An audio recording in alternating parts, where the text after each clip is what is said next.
한국의 문화는 대중문화의 소비재 정도지만 우리 태국은 품위 있는 문화를 지닌 나라예요. 태국의 전통 문화는 우아하고 고귀하며 다른 나라의 대중문화와는 격이 달라요. 그리고 한국 케이팝도 이렇게 성공할 수 있던 게 태국 덕분이라고 들었어요. 한국의 케이팝과 드라마는 겉만 번지르르한 환상일 뿐이에요. 라고 말하는 태국 상류층 여성이 있습니다. 대체 무슨 사연일지 오늘 사연 바로 시작하겠습니다. 안녕하세요. 저는 나타냐, 태국에서 태어나고 자랐습니다. 부모님은 제가 어릴 때부터 특별한 존재라는 걸 강조하셨어요. 그래서였을까요? 자연스레 저는 타인과는 다르다는, 특히나 하층민과는 구별된다는 의식이 제게 배어들었습니다. 제가 속한 상류층은 태국에서도 손꼽히는 부유한 계층이고, 우리 가족은 세대를 거쳐 이어진 고급 사립학교와 엘리트 클럽, 그리고 최상의 품위를 당연히 여겼습니다. 어린 시절부터 제 삶은 특별함으로 가득 찼습니다. 아침에는 전용 운전기사가 저를 태우고 방콕에서도 가장 유명한 사립학교로 데려다 주었고, 오후엔 개인 교습과 엘리트 사회에서만 즐길 수 있는 각종 교양 수업이 기다리고 있었습니다. 소위 그저 그런 사람들이 우리와는 다르다는 이야기를 귀가 닳도록 들으며 자란 저는 이런 특권을 당연히 누리며 자랐죠. 제 부모님께서 흔히 말씀하시길 우리는 세상의 중심을 책임지는 사람들이야 라는 말이 아직도 기억납니다. 아마 그 말을 들으며 자란 덕에 제 자신을 다르게 여기는 마음가짐이 생긴 것 같아요. 제게는 몇 명의 상류층 친구들이 있지만 특히 아난타와는 오래전부터 각별하게 지내왔어요. 아난타는 태국에서도 손꼽히는 중국계 상류층 가문 출신으로 가족이 태국에서 큰 대기업을 운영하며 상당한 영향력을 행사하는 집안의 딸이었죠. 그들의 집안은 특히 중국 본토와의 비즈니스 연결이 활발해서 국제적 감각이 남다릅니다. 아난타는 항상 자신감이 넘쳤고 중국과의 연결고리가 태국에서도 얼마나 큰 영향을 끼치는지 자부심을 느끼는 듯 했습니다. 가끔 아난타의 집에 놀러가면 중국 본토에서 초청된 고위 인사들이 가득한 파티가 열렸는데 그들과 나누는 대화 속에서 저는 자연스럽게 중국의 경제적 위치와 영향력에 대한 이야기들을 들을 수 있었습니다. 아난타의 가족들은 대놓고 이야기하진 않지만 은연중에 태국이 중국에 의존하고 있다는 뉘앙스를 주었죠. 사실 저는 그게 불편했지만 딱히 반박할 이유도 찾지 못한 채 그냥 넘어갔습니다. 저는 사실 케이팝과 한국 드라마에 푹 빠져 있었어요. 제 방 한편엔 좋아하는 한국 드라마 포스터가 걸려 있고 블랙핑크 같은 케이팝 아이돌들의 음악을 들으며 스트레스를 풀곤 했습니다. 하지만 아난타와 함께 있을 때는 제가 한국 문화를 좋아한다는 사실을 굳이 강조하지 않았어요. 왜냐하면 아난타는 한국에 대해 부정적인 시각을 가지고 있었으니까요. 아난타는 흔히 한국은 원래 중국 문화에서 많은 것을 가져갔다며 한국의 문화를 깎아내리는 말을 서슴지 않았습니다. 그럴 때마다 저는 왠지 모르게 불쾌했지만 상류층 친구들끼리 나누는 농담이라고 여기며 웃어넘기곤 했습니다. 하지만 마음 한구석에서는 약간의 불편함이 쌓여가는 걸 느꼈어요. 마치 한국 문화를 좋아하는 것이 상류층으로서의 품위를 해치는 일이라고 여겨지기도 했으니까요. 그리고 또 다른 한편으론 저는 태국의 전통과 왕실을 중심으로 한 국가 정체성에 대해 자부심이 강했습니다. 저희 집안은 언제나 태국 전통 문화를 우아하고 고귀한 것으로 여기고 다른 나라의 대중문화와는 격을 달리해야 한다고 생각했습니다. 특히 아버지께서는 태국이야말로 품위 있는 문화를 지닌 나라라며 자랑스러워 하셨고 저 역시 그런 생각을 받아들이게 되었습니다.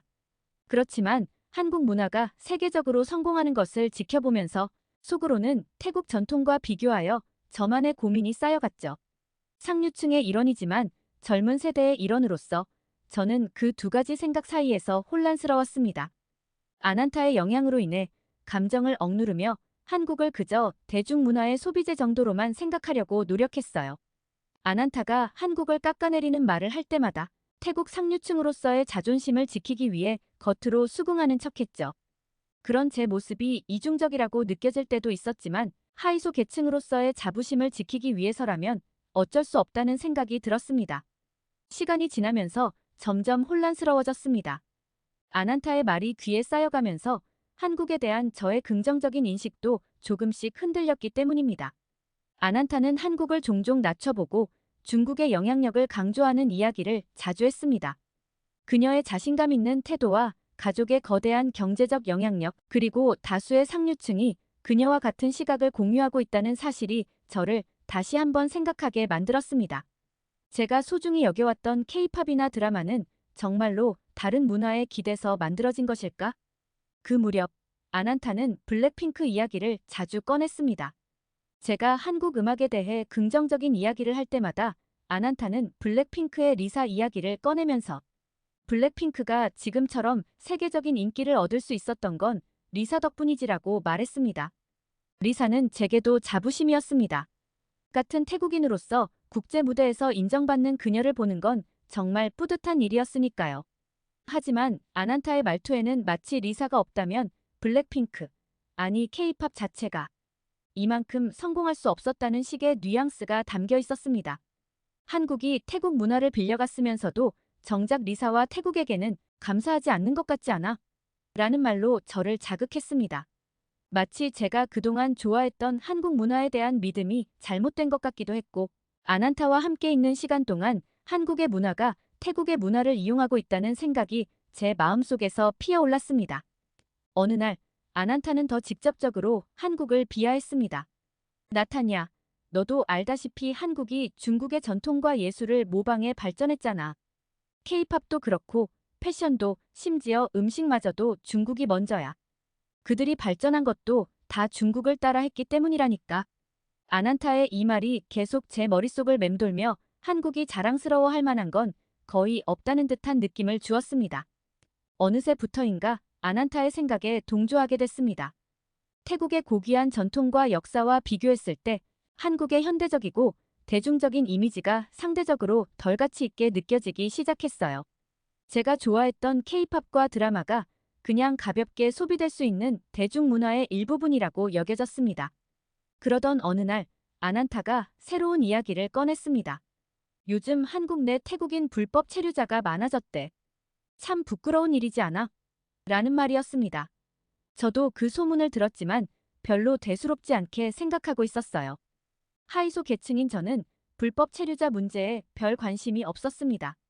그리고 그들이 우리 사회의 부끄러운 일면을 드러낸다고 생각하면서도 그런 사람들과 저 자신을 구분지으려는 경향이 강했죠.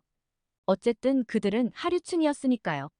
저는 태국 내 하류층이 게으르고 근면성이 부족하며 태국에서 노력하지 않아서 다른 나라에 가서 불법으로 체류하는 사람들이라고만 여겼습니다. 그들은 제 자랑스러운 태국과는 무관한 존재처럼 느껴졌죠. 그러나 아난타는 이 문제에 대해 강한 의견을 내비쳤습니다. 이건 단순히 불법 체류자 문제로 끝날 일이 아니야. 한국이 태국을 무시하는 거라고 생각해. 그들은 리사 덕분에 K-팝이 커졌는데도 불구하고 태국인들을 존중하지 않고 불법 체류자 문제를 빌미로 태국인들을 비하하고 있는 거지. 아난타의 말은 점점 저를 자극했습니다.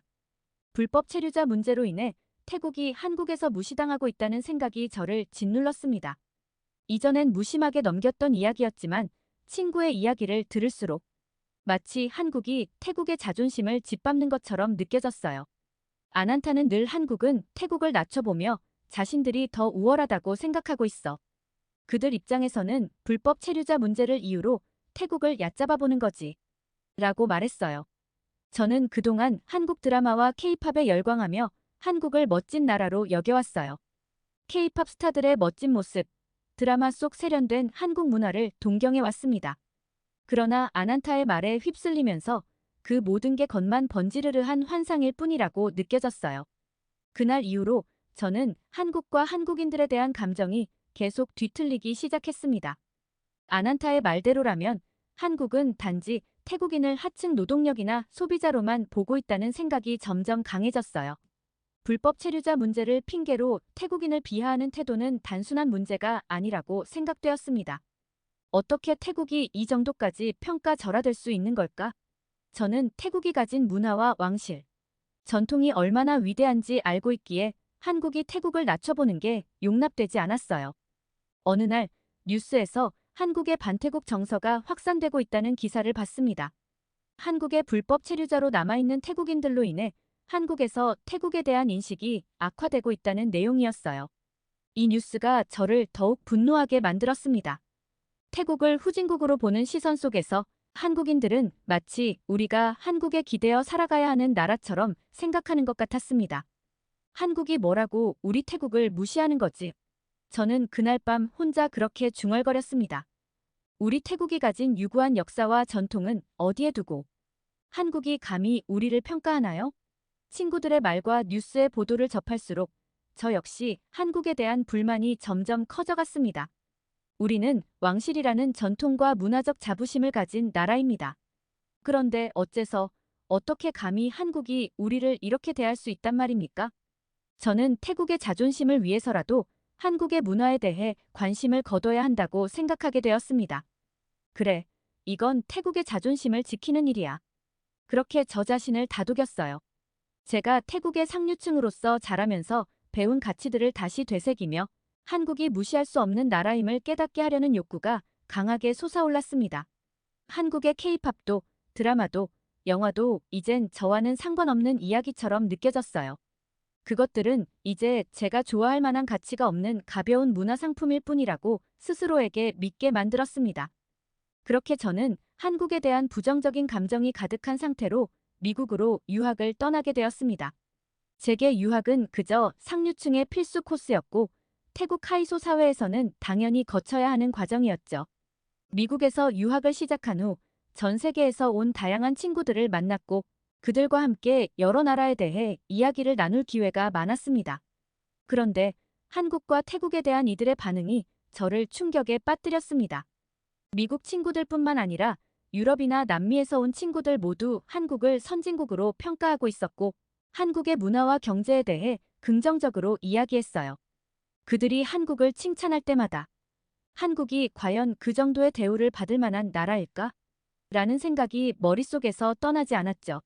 하지만 그런 질문은 오직 제 머릿속에서만 맴돌 뿐 이들에게 대놓고 반박할 용기가 나지 않았습니다. 그들이 한국을 얼마나 찬양하는지 도무지 이해할 수 없었습니다.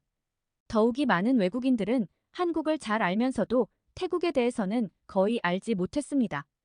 제 친구들은 태국을 그저 관광지나 후진국으로 생각하고 있었고 한국과 비교하면 경제적으로도 문화적으로도 한참 뒤처진 나라로 보고 있었어요.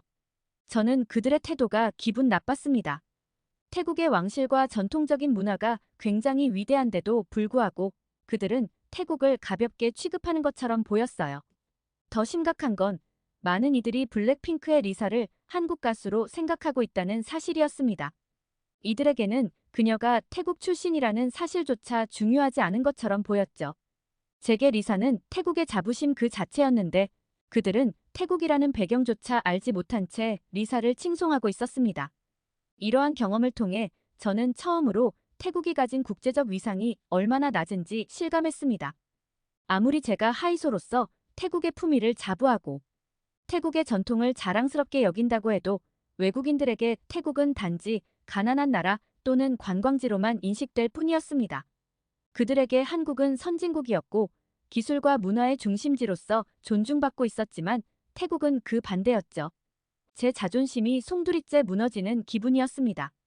그러다 얼마 전 한 친구가 블랙핑크 이야기를 꺼냈습니다. 블랙핑크의 로제, 그녀의 아파트 곡이 정말 중독성 있지 않니? 그들은 로제의 새로운 곡에 흥분해 있었고 주변 사람들 대부분이 그녀의 노래를 따라 부르거나 챌린지 영상을 찍고 있었어요. 저는 그들에게 리사가 예전에 발표한 솔로곡이 훨씬 더 멋지지 않아? 태국 전통 스타일이 들어있어서 더 특별하잖아 라고 물어보았습니다. 하지만 돌아온 답변은 예상 밖이었습니다. 그들은 모두 리사도 좋지만 솔직히 로제의 아파트가 더 매력적이라는 반응이었습니다. 특히 로제의 노래는 중독성 있고 대중적이라며 한국 술게임을 해보자고 이야기도 했습니다.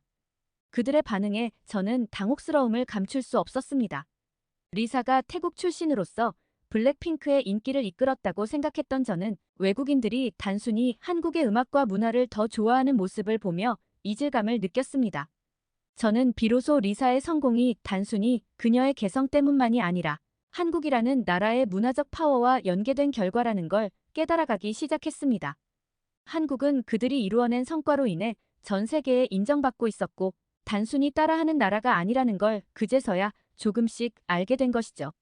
저는 여전히 태국의 전통과 자존심을 사랑하지만 한국의 대중문화 역시 단순히 소비만을 위한 것이 아닌 하나의 강력한 소프트 파워임을 느끼게 되었습니다.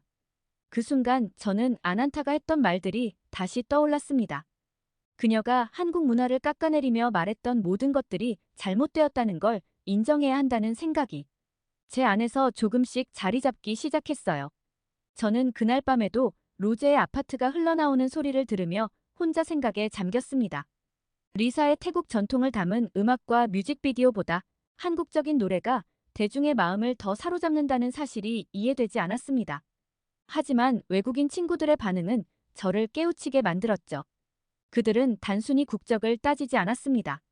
오히려 그들이 케이팝을 좋아하는 이유는 그 자체로 매력적인 음악과 퍼포먼스 때문이라는 걸 알게 되었습니다. 저는 한국 문화에 대해 감히 평가하려 했던 제 오만함이 부끄러웠습니다. 미국에 와서야 비로소 한국이 얼마나 대단한 나라인지를 실감하게 된 겁니다. 처음에 유학을 결심할 때만 해도 한국이나 태국 모두 선진국인 미국과 비교할 때는 그저 작은 나라에 불과하다고 여겼습니다. 미국에서는 모두가 동등하다고 생각했는데 외국인들이 한국을 바라보는 시선은 제 생각과 너무나도 달랐습니다. 그들은 한국을 세계적인 문화 강국으로 여겼고 한국 브랜드, 한국 기술, 한국 문화에 깊은 관심을 갖고 있었습니다. 한국이 단순히 중국이나 태국처럼 경제 성장만 빠른 나라가 아니었어요. 한국은 그들 스스로의 힘으로 전 세계에 영향력을 발휘하는 나라였습니다. 그렇게 생각이 변화하면서 저는 한국에 대해 더 알고 싶은 마음이 생겼습니다. 제가 한국을 부정적으로 바라봤던 것은 오로지 아난타와 같은 상류층 사람들의 영향을 받았기 때문이라는 걸 깨닫게 되었습니다. 사실 아난타가 한국을 깎아내렸던 것은 자신이 가진 중국과의 경제적 연관성 때문이라는 걸 뒤늦게서야 알 수 있었죠. 태국 중국계 상류층들은 중국과의 연계를 통해 사업과 사회적 지위를 유지하고자 하는 경향이 강했습니다. 그들은 자신들의 경제적 기반을 강화하기 위해 한국과 비교하며 스스로를 더욱 돋보이려 했던 것 같습니다. 하지만 외국인 친구들과의 대화를 통해 한국이 얼마나 인정받고 존중받는 나라인지를 체감하고 나니 아난타의 말들이 단순히 편협한 견해라는 생각이 들었습니다. 그 후 저는 스스로에게 질문을 던졌습니다. 나는 왜 한국을 제대로 보지 못했던 걸까? 그동안 한국의 성장을 단순히 타국의 영향을 받은 결과로 치부했던 제 생각이 얼마나 좁은지 깨달은 순간이었습니다. 이 깨달음은 제 자신에 대한 반성으로 이어졌습니다. 태국 상류층으로서 자부심을 느끼며 자라온 제가 다른 나라의 성과를 인정하는데 얼마나 인색했는지 돌아보게 되었죠. 더 이상 저와 다른 문화를 가진 이들을 얕보려 하지 않기로 결심했어요. 특히 한국처럼 끊임없이 노력하며 자신만의 가치를 세계에 알리는 나라라면 말입니다. 미국에서 경험한 외국인들의 시각은 제게 너무나도 큰 충격이었지만 그 충격이 저에게 필요한 변화였던 것 같습니다. 그 후 저는 한국 문화에 대해 더 깊이 알아보기 시작했습니다. 한국의 경제 성장이 단순한 대중문화로만 이뤄진 것이 아니라 고유의 산업 발전과 끊임없는 혁신이 뒷받침된 결과라는 것을 점점 더 알게 되었어요. 외국 친구들과의 대화에서 한국의 반도체 산업, IT 혁신, 그리고 과학기술 분야에 대해 듣고 나니 한국이 단순히 문화 강국이 아니라 경제적으로도 강력한 기반을 가지고 있는 나라라는 것을 실감할 수 있었습니다. 특히나 한국의 대기업들이 글로벌 경제에서 차지하는 위치는 전 세계가 인정할 만큼 강력했어요. 이 모든 것을 모르고 그저 중국과의 경제적 관계나 문화를 무시하는 쪽으로만 생각했던 제 자신이 부끄러웠습니다. 어느 날 저는 외국인 친구들과 함께 저녁을 먹다가 한국과 다른 아시아 국가들의 경제적 성장을 비교하는 대화를 나누게 되었습니다. 한 친구가 사실 한국이 보여준 경제 성장과 문화 확산의 속도는 다른 아시아 국가들과는 비교가 안 되라고 말했을 때 저는 아무 말도 할 수 없었습니다. 과거의 저라면 아난타의 말을 빌려 한국이 다른 국가들의 도움을 받아 성장한 것이라고 주장했겠지만 지금은 그렇게 말할 수 없었습니다. 그날 밤 저는 조용히 한국의 현대사를 찾아보았습니다. 한국이 겪은 경제적, 정치적 혼란을 이겨내며 현재의 위치에 오르기까지의 과정은 결코 쉽지 않았다는 걸 알게 되었어요. 한국은 태국과 달리 자연자원이 풍부하지 않은데도 불구하고 교육과 기술 혁신을 통해 국가의 발전을 이루었고 지금의 영향력을 가지게 된 것이었습니다. 그들은 어떤 외부 도움 없이 자국민의 노력과 정부의 강력한 지원으로 나라를 이끌어 나갔어요. 이런 사실들을 접하면서 저는 제 안에 남아있던 마지막 편견까지 사라져가는 걸 느꼈습니다. 저는 이제 한국을 과거처럼 가볍게 볼 수 없는 사람이 되었습니다. 한국은 단순한 문화대국이 아니라 자립적인 국가 성장 모델을 만들어가며 전 세계에 자신들의 가능성을 보여주는 나라라는 것을 이제 알게 되었습니다. 그들이 보여준 자립성과 혁신은 단순히 자국의 이익을 넘어 다른 나라들까지도 영향을 미칠 정도로 깊이 있고 넓은 것이었습니다. 이런 점들을 깨닫고 나니 저는 태국의 현재 위치가 더욱 안타까워졌습니다. 물론 태국도 우리의 전통과 왕실을 중심으로 한 독특한 문화를 가지고 있지만 글로벌 무대에서 이런 강력한 소프트 파워를 발휘하지 못하고 있다는 현실이 서글프게 다가왔습니다. 제게는 태국이 단지 관광지 이상의 의미가 있었고 세계에서 주목받는 나라로 성장하기를 바랐습니다. 하지만 현실적으로 우리는 한국처럼 전 세계에 인정받을 만큼의 성장 모델을 보여주지 못하고 있다는 것을 인정할 수밖에 없었습니다. 한국과 비교하면서 자주 우월감을 느끼려 했던 제가 오히려 그들이 보여준 성취를 부러워하게 되었습니다. 저는 제 자신이 견고한 태국 상류층의 자부심에 갇혀 있었음을 깨닫게 되었습니다. 아난타와 상류층 친구들은 늘 태국을 최고로 여겼고 저는 그 영향으로 우리만의 문화적 자존심을 당연시하며 다른 나라들을 얕잡아 보려 했던 것이죠. 하지만 실제로는 그 자부심이 저를 시야가 좁은 사람으로 만들었고 한국을 비롯한 다른 나라들의 성취를 진정으로 이해하는 데 큰 장애물이 되었던 것입니다. 한국은 단지 드라마나 케이팝으로만 외국인들에게 인식되는 것이 아니라 그들의 삶의 방식, 기술, 교육, 심지어 음식까지도 전 세계에 영향을 미치고 있었습니다. 하루는 미국 친구들과 저녁을 먹으며 한국과 태국의 교육에 대해 이야기하게 되었습니다. 한국인들은 교육에 많은 투자를 하며 이는 국가의 발전을 위한 중요한 기반이라는 이야기가 나왔어요. 한국에서는 학생들이 끊임없이 공부하고 경쟁하며 국가 차원에서 이를 지원하고 있다는 사실을 알게 됐습니다. 그들은 한국이 세계적인 수준의 교육 시스템을 통해 우수한 인재를 키워내고 있으며 이로 인해 한국이 강력한 경제적 위치를 차지할 수 있었다고 설명했죠. 반면 태국의 교육은 여전히 상류층과 중산층 사이에 큰 격차가 있고 특히 지방에서는 교육의 질이 떨어진다는 점이 종종 제기되었습니다. 이런 비교는 저에게 큰 충격으로 다가왔습니다. 태국의 하위소 계층으로서 자부심을 가지고 자랐지만 그 자부심이 우리나라의 문제점들을 바라보는 눈을 가려왔던 것이었죠. 이 깨달음이 저를 좀 더 겸손하게 만들었습니다.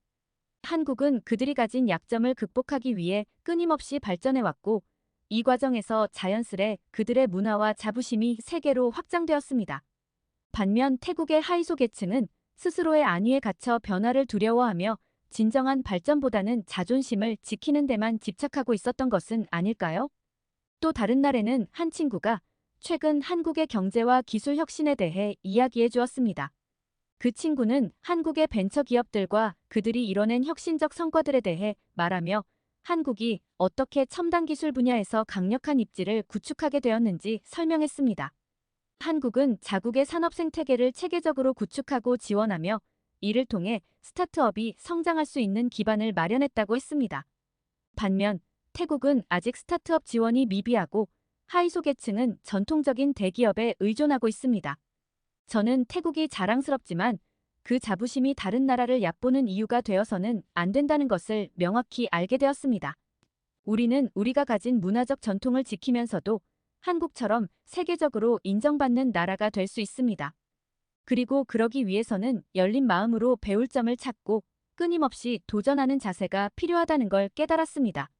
한국이 보여준 도전 정신과 성공은 이제 제게 부러움이나 질투의 대상이 아닙니다. 오히려 그들의 성취를 존중하고 이를 본받아 태국도 국제무대에서 더 큰 존재감을 가질 수 있도록 노력할 것입니다. 저는 더 이상 한국을 부정적으로 바라보지 않습니다. 오히려 한국을 존경하고 그들이 걸어온 길에서 태국이 배우고 발전할 수 있는 점을 찾고 싶습니다. 오랜 시간 한국에 대해 깊은 편견을 가졌던 것에 대해 사과드립니다. 한국이라는 나라로 인해 많은 것을 배웠고 더 나은 사람으로 변화할 수 있었습니다. 나중에 태국으로 돌아가면 태국 상류층 사회에 뿌리 깊게 퍼져 있는 한국에 대한 잘못된 인식을 바꾸기 위해 노력할 것입니다. 앞으로 한국과 태국이 함께 성장하고 서로 존중하며 교류할 수 있는 관계가 되기를 진심으로 바랍니다. 두 번째 사연 시작합니다. 한국 여권은 추가 심사가 필요합니다. 헝가리 어느 국제공항, 유독 한국인들에게만 까다로운 입국 절차와 추가적인 서류를 요청하고 있는데요. 대체 무슨 사연일지 오늘 사연 바로 시작하겠습니다. 안녕하세요. 저는 겔레르트라고 합니다. 부다페스트 페렌츠 리스트 국제공항의 출입국 심사대, 이곳이 제 일터입니다. 헝가리 국가경찰청 소속 출입국 심사 책임자로 일한 지 어느새 5년이 됐습니다. 매일 아침 이 자리에 앉으면 깊은 한숨이 나와요. 여권을 넘겨받고 생체 정보를 확인하고 비자와 체류 기록을 꼼꼼히 살펴보는 일. 이게 제 일상이에요.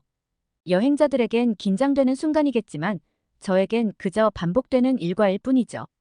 특히 요즘같이 출입국 심사가 강화된 시기엔 더욱 그래요.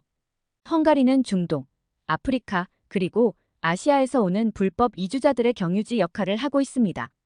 이들은 주로 헝가리를 통해 서유럽으로 이동하려고 하며 이를 막기 위해 헝가리 정부는 2015년 난민위기 이후 강력한 국경 장벽을 설치하고 엄격한 국경 통제를 시행하고 있어요.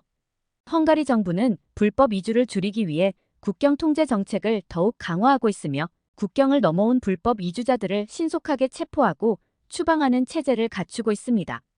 또한 불법 체류자와 미립국자들에게 적용되는 법적 제재도 강화되어 있죠. 그럼에도 불구하고 꾸준히 헝가리로 입국하려는 불법 체류자들이 있어요. 중동, 아프리카 지역에서는 많이 줄어들었는데 아시아에서 특히 중국과 베트남 지역의 불법 체류자들이 조금씩 증가하고 있는 실정입니다. 오늘도 어김없이 긴 줄이 이어집니다. 다양한 국적의 사람들, 각기 다른 표정과 사연을 가진 이들이 제 앞에 서요. 어떤 이의 눈빛엔 기대가 가득하고 또 어떤 이의 얼굴엔 불안함이 역력해요. 이런 표정들을 읽어내는 것도 제 일의 일부가 됐어요. 첫 번째 여행객은 헝가리에 사업차 방문한다는 미국인 사업가예요. 서류를 확인하고 몇 가지 질문을 던졌죠. 그의 대답은 명확하고 자신감 있어 보였어요. 별다른 문제 없이 입국 허가 도장을 찍어줬습니다. 다음은 영국에서 온 가족이에요. 부모님과 어린 아이들의 얼굴엔 설렘이 가득해요. 휴가를 즐기러 왔다고 하네요.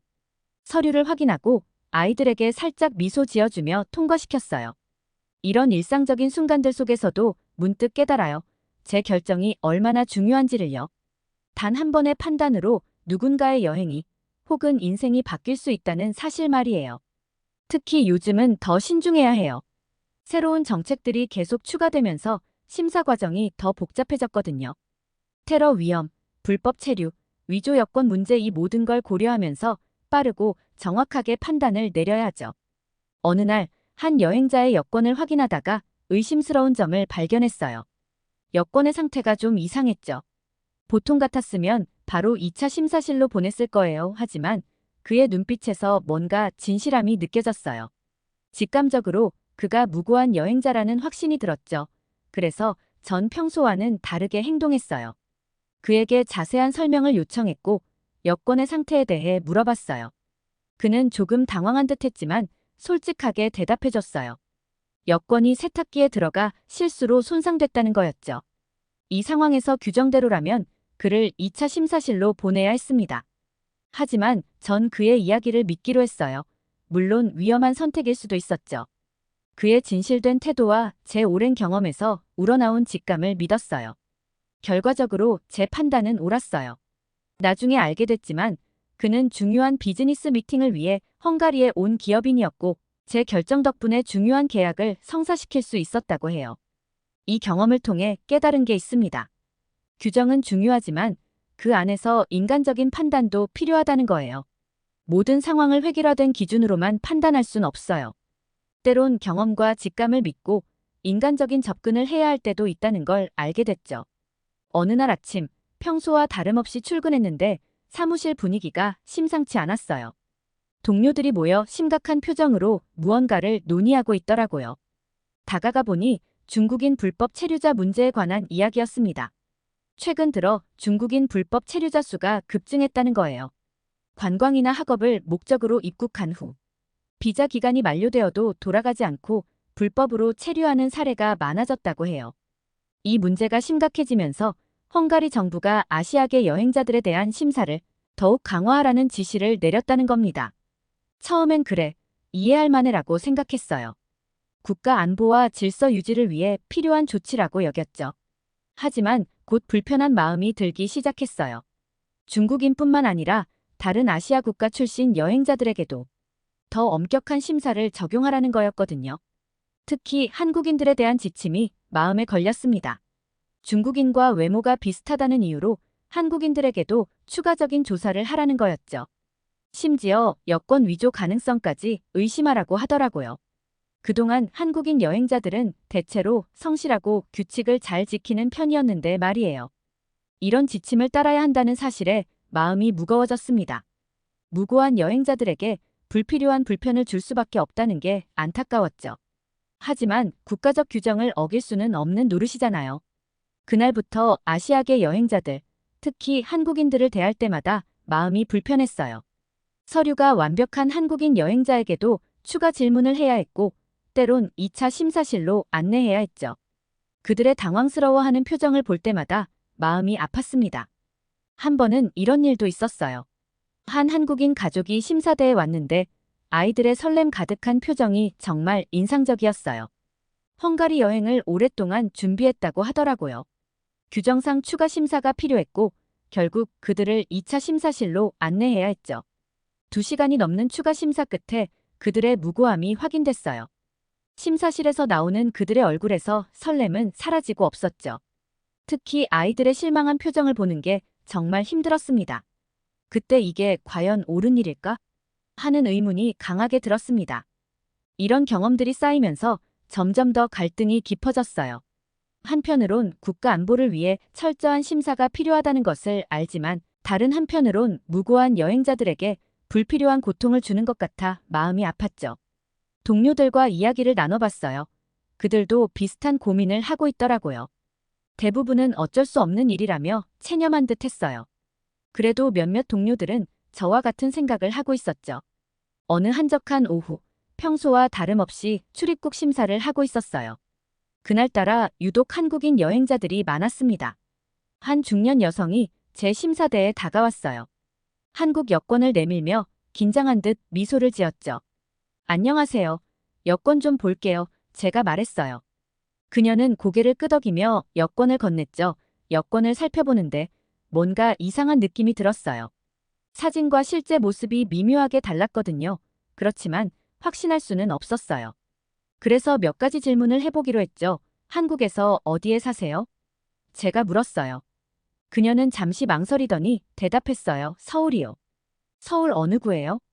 제가 다시 물었죠. 이번엔 그녀의 대답이 더 늦어졌어요. 강남구요. 뭔가 수상했어요. 보통 한국인이라면 자기가 사는 곳을 바로 대답할 텐데 말이에요. 그래서 한국어로 말을 걸어봤죠. 강남구 어느 동에 사세요? 그 순간 그녀의 표정이 굳어졌어요. 한국어를 전혀 이해하지 못한 듯 했거든요. 이제 확신이 들었어요. 이 사람은 한국인이 아니라는 걸요. 죄송하지만 잠시 기다려 주시겠어요? 추가 확인이 필요합니다. 제가 말했어요. 그녀의 얼굴이 창백해졌어요. 제가 2차 심사실로 안내하려는 순간 그녀가 갑자기 중국어로 뭐라고 외치더니 도망치기 시작했어요. 다행히 동료들의 도움으로 그녀를 빨리 제지할 수 있었어요. 조사 결과 그녀는 중국인으로 밝혀졌죠. 한국인 행세를 하고 헝가리에 불법 체류하려 했던 거예요. 이 사건은 저에게 큰 충격을 주었어요. 한편으로는 제가 이상한 점을 발견하고 적절히 대처했다는데 안도감을 느꼈지만 다른 한편으로는 마음이 무거웠어요. 이런 일 때문에 무고한 한국인 여행자들이 더 엄격한 심사를 받게 될 수 있다는 생각에 걱정이 되더라고요. 이후 저는 심사 과정에서 더욱 세심한 주의를 기울이게 됐습니다. 단순히 서류만 확인하는 게 아니라 여행자와의 대화를 통해 진실성을 파악하려 노력했죠. 동시에 무고한 여행자들에게 불필요한 의심을 사지 않도록 주의했어요. 특히 한국인 여행자들에 대해서는 더 신중해졌어요. 한국 문화나 최신 트렌드에 대해 공부하며 자연스러운 대화를 통해 진위를 확인하려 했죠. 그럼에도 문제는 종종 생기고 있어요. 그날은 평소와 다른 날이었어요. 아침부터 뭔가 불안한 예감이 들더니 정말 그런 일이 일어났죠. 한국 국적을 가진 여행자 가족과의 첫 갈등을 겪게 된 날이었습니다. 그 가족은 4인 가족이었어요. 부모님과 초등학생으로 보이는 두 아이들. 처음 그들을 봤을 때 얼마나 설레는 표정이었는지 모릅니다. 아이들은 헝가리 여행에 대한 기대로 눈을 반짝이고 있었고 부모님도 행복해 보였죠. 그들의 서류는 완벽했고 여행 목적도 명확했지만 중국어로 대화하는 걸 살짝 듣게 되었고 더 조사해야겠다고 판단을 할 수밖에 없었습니다. 죄송합니다만 추가 서류가 필요합니다. 제가 말했을 때 그들의 표정이 순식간에 바뀌는 걸 봤어요. 당황스러움, 불안함, 그리고 약간의 분노까지. 아버님이 영어로 물으셨죠. 왜 그렇죠? 우리 서류에 문제라도 있나요? 저는 최대한 차분하게 설명하려 노력했어요. 아니요, 문제는 없습니다. 다만 최근 정책 변경으로 인해 추가 확인이 필요한 상황입니다. 제 설명은 그들을 납득시키기에 부족했나 봐요. 아버님의 목소리가 점점 높아졌어요. 우리는 이제 중국인이 아닙니다. 한국 국적을 가지고 있는 한국인이라고요. 범죄자 취급하지 마세요. 그 말에 저는 깊은 한숨을 내쉬었어요. 이런 오해를 받을까봐 걱정했던 상황이 현실이 된 거죠. 그 순간 저는 딜레마에 빠졌어요. 한편으로는 그들의 입장을 이해했죠. 무고한 여행자로서 부당한 대우를 받는다고 느꼈을 테니까요. 다른 한편으로는 제 임무를 수행해야 했어요. 국가 안보와 규정 준수는 제 책임이니까요. 결국 저는 그들을 2차 심사실로 안내할 수밖에 없었어요. 그 과정에서 아이들의 실망한 표정을 보는 게 가장 힘들었죠. 한 아이가 부모님께 물었어요. 우리가 뭘 잘못했어요? 그 순수한 질문에 제 마음이 찢어지는 것 같았어요. 2차 심사실에서 추가 조사를 진행하는 동안 저는 계속해서 마음이 불편했어요. 그들의 여행이 이렇게 시작된다는 게 너무 안타까웠거든요. 그래서 최대한 빨리 심사를 마치려고 노력했습니다. 약 1시간 후 모든 절차가 끝났어요. 예상대로 아무 문제가 없었죠. 그들에게 입국 허가를 내주면서 저는 진심 어린 사과의 말을 전했어요. 정말 죄송합니다. 여러분께 불편을 끼쳐드려 마음이 아픕니다. 시간이 지날수록 한국인 여행자들에 대한 심사는 더욱 까다로워졌어요. 아시아인 불법 체류 문제가 계속되면서 정부의 지침은 점점 더 엄격해졌거든요. 이제는 한국인들의 여권을 꼼꼼히 살펴보는 것은 물론 체류 목적과 일정, 장기 체류의 경우 심지어 재정 상태까지 확인해야 했습니다. 매일 아침 출근길에 발걸음이 무거워졌어요. 오늘은 또 몇 명의 무고한 한국인 여행자들에게 불편을 끼치게 될까 하는 생각 때문이었죠. 그들의 실망한 표정, 당황스러워하는 모습을 볼 때마다 제 마음도 아팠습니다. 어느 날 한 젊은 한국인 여성이 제 심사대에 왔어요. 그녀는 헝가리에서 공부를 하기 위해 왔다고 했죠. 모든 서류가 완벽했고 그녀의 눈빛에서 진실함이 느껴졌어요. 그럼에도 규정상 추가 심사가 필요했습니다. 죄송합니다만 추가 확인이 필요합니다. 제가 말하자 그녀의 표정이 순식간에 굳어졌어요. 왜죠? 제 서류에 문제라도 있나요? 그녀가 물었습니다. 저는 최대한 부드럽게 설명하려 노력했어요. 아니요, 문제는 없습니다. 다만 현재 정책상 모든 아시아계 여행자들에 대해 추가 확인을 하고 있어서요. 그녀의 눈에 실망감이 가득 찼어요. 2차 심사실로 그녀를 안내하면서 저는 계속해서 사과의 말을 반복했어요. 제 사과에도 그녀의 굳은 표정은 변하지 않았죠. 다행히 추가 심사는 빨리 끝났고 그녀의 입국이 허가됐어요. 하지만 그녀의 얼굴에서 처음에 보였던 설렘과 기대는 이미 사라진 뒤였죠. 제가 입국 허가 도장을 찍어주며 말했어요. 정말 죄송합니다. 좋은 유학생활 되시길 바랍니다. 그녀는 잠깐 저를 쳐다보더니 말했어요. 당신의 잘못은 아니겠죠. 그래도 이런 경험이 제 유학생활의 첫 기억이 된다는 게 너무 슬퍼요. 그 말을 듣는 순간 제 마음이 무너져 내렸습니다. 시간이 지날수록 한국인 여행자들과 더 많은 상호작용을 하게 됐어요. 그들의 반응은 제 예상과는 조금 달랐죠. 화를 내거나 불만을 토로하는 경우도 있었지만 대부분의 한국인들은 놀라울 정도로 침착하고 이해심 있게 대응했어요. 어느 날 중년의 한국인 부부가 제 심사대에 왔어요. 여느 때와 마찬가지로 추가 심사가 필요하다고 말씀드렸죠. 그들의 표정이 잠시 어두워졌지만 곧 따뜻한 미소를 지어 보이셨어요. 남편분이 말씀하셨죠. 알겠습니다. 당신도 그저 일을 하는 것뿐이겠죠. 우리나라에서도 비슷한 일이 있어요. 이해합니다. 그들의 성숙한 태도에 감동받았어요. 동시에 더 큰 죄책감이 밀려왔어요. 이렇게 이해심 많은 분들께 불편을 끼치고 있다는 사실이 너무나 미안했거든요. 또 다른 날에는 젊은 한국인 학생이 왔어요. 그는 헝가리 유학을 위해 왔다고 했죠. 추가 심사를 요구하자 그의 얼굴에 실망감이 역력했어요. 하지만 그는 곧 미소를 지으며 말했어요. 괜찮아요. 이런 과정이 필요하다는 걸 알고 있어요.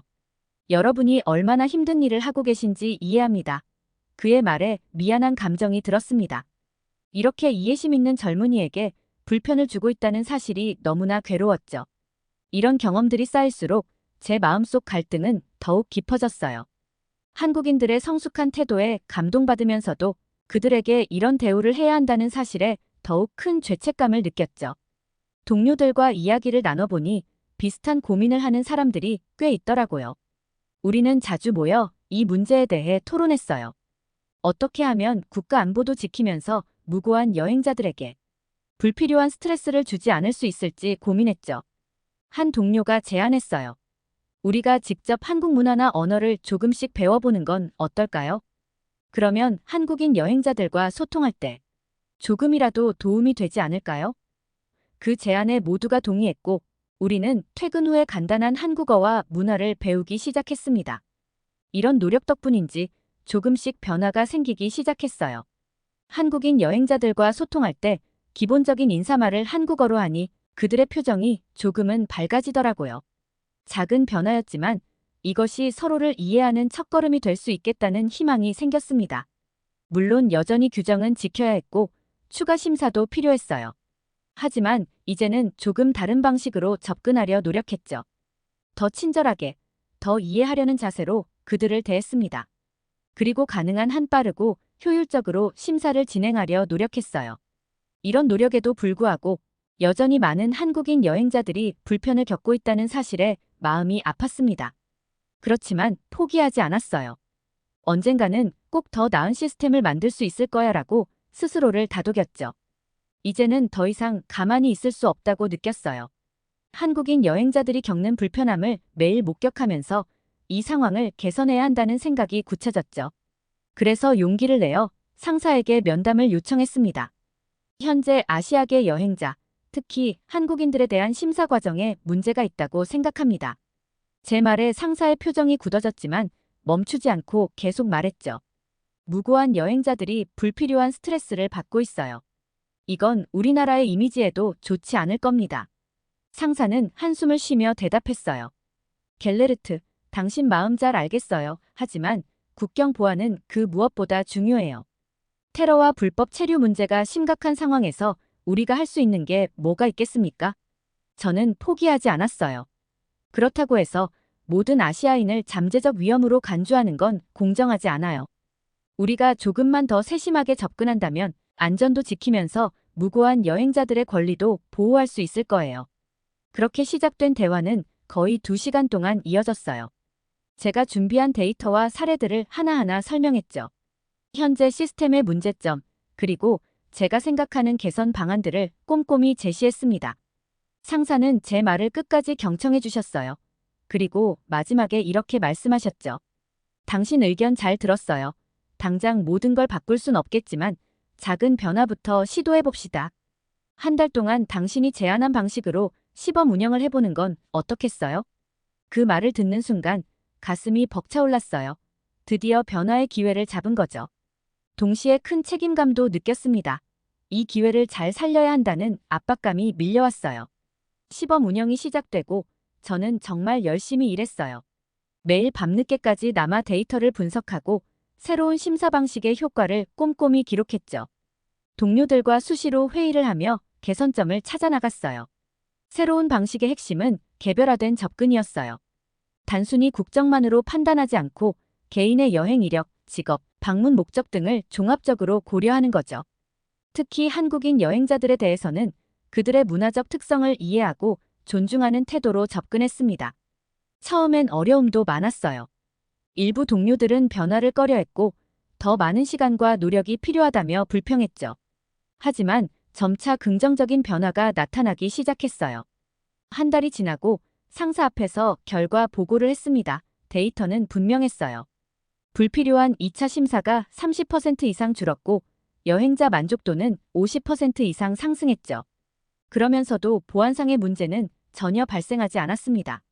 새로운 심사 시스템이 도입된 지 몇 주가 지났어요. 변화의 조짐이 보이긴 했지만 아직 완벽하다고 말하기엔 이른 시점이었죠.